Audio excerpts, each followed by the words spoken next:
ممتاز یوسفزی هستم، رئیس اتحادیه زنان زراعت پیشه و یکی از مؤسسه شرکت‌های زراعتی. تخصص من در بخش سایکولوژی اطفال است و یک لیسانس دارم در رابطه بین دیپلماسی. من از 24 سال به این طرف تجربه کاری دارم که کار کرده من زیادتر در بخش‌های اطفال بوده، بخش‌های مادر اطفال. این چایلد پروتکشن برنامه بوده که با اطفال روی جاده با والدینشون که ما چه قسم بتانیم که بر والدین کار فراهم کنیم و تا بتانه که اولادشان در مکتب میرفتن و درس میخواندن.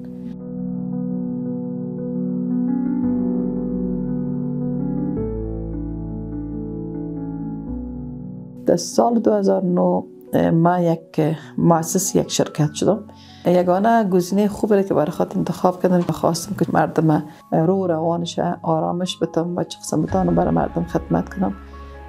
خود در یک برنامه زراعتی اصل ساختم و برای خانم‌ها چه قسم بتانم که زمینه کار فراهم بسازیم. هدف من بود که ما تنها مرکز در نظر باید نداشته باشیم، مثلا یک 5-6 ولایت که مرکزی هست که میشه بوده، این ما تنها باید در نظر نداشته باشیم. ما باید از حال احوال خانم‌های روستایی باید ما خبر میشیم که خانم‌های روستایی ما در چی حالت، در چی وضعیت هستن.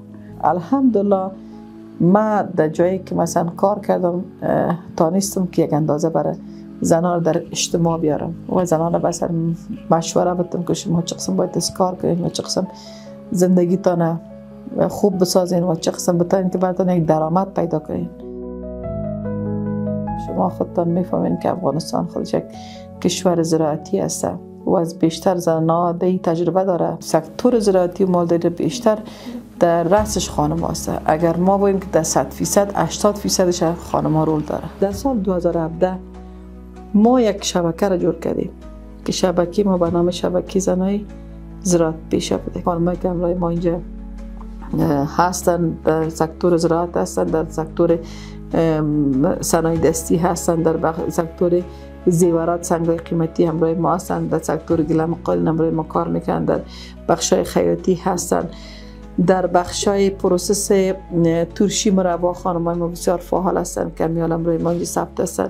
ما در سایه 50 جریب زمین ما بخش زراعت ما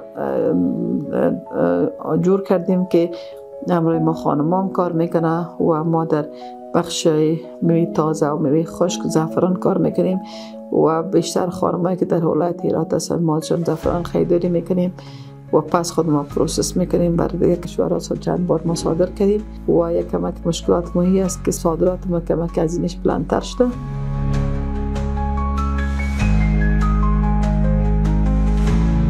دستاورد ما این بود که ما خانم‌ها را عملاً در ساحه آوردیم، مثلا در نمایشگاه معرفیشان کردیم که یک خانم که اصلا جرأت فروش نداشت و نمیتونست که در اجتماع خود در مقابل مردم قرار بده و در مقابل میز خود استاد شد و مسائل خودش به فروش رساند. این یکی از دستاوردهای بسیار خوب ما بود.